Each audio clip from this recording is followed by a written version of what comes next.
Is this really the end of Whitesnake? Fans have been wondering for years, and now the answer looks more unclear than ever.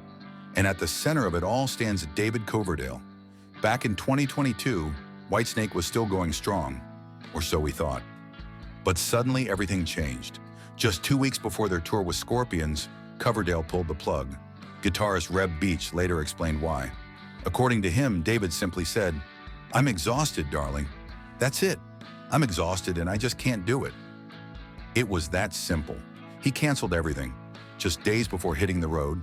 Around the same time, David made a major decision. He sold his publishing rights for $50 million.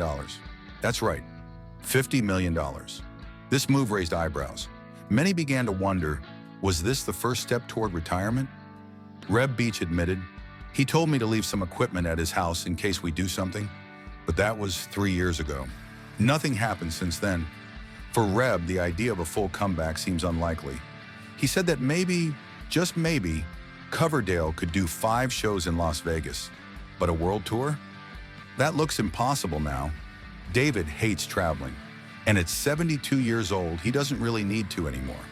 According to Beach, with all the money he has now, David can retire comfortably. But is retirement really the plan? That's not clear either. Tanya O'Callahan from Whitesnake gave fans a little hope. She said, "Whitesnake is not finished. It's not over by any means." According to her, Coverdale still wants to make a farewell DVD and maybe record new music. But even she admitted that everything depends on his health and mood. Sadly, health has been a big issue. Coverdale faced serious problems during their last tour. He was diagnosed with a sinus and trachea infection and had to rest completely. The band missed several shows and eventually canceled the US leg of their tour. Glenn Hughes, Coverdale's former Deep Purple bandmate, also hinted that David might be done. He said, "I think he's on the last tour right now, but I still think he's not ready to go out again." Former Whitesnake guitarist Doug Aldrich recently shared similar thoughts. He said that Coverdale has been focusing on repackaging old material and doing legacy projects.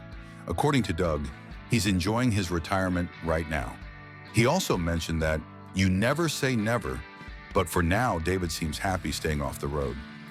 Joel Hoekstra, another Whitesnake guitarist, gave even more insight. He explained that they've been waiting for Coverdale to make a decision since the last tour was cut short.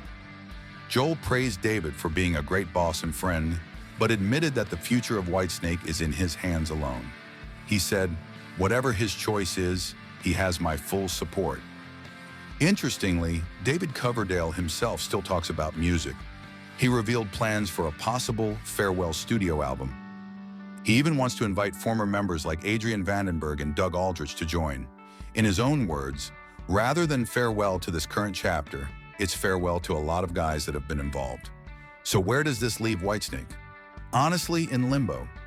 David Coverdale controls the band's future, and right now he seems more focused on legacy than touring. With his health issues, his massive publishing sale, and his desire for smaller projects, the dream of another big Whitesnake tour is fading fast. For fans, it's a bittersweet time. Whitesnake's music will always live on, but seeing them live again might stay just a dream. One thing is clear. Whitesnake's future is more uncertain than ever, and whether fans like it or not, it all comes down to David Coverdale's choice.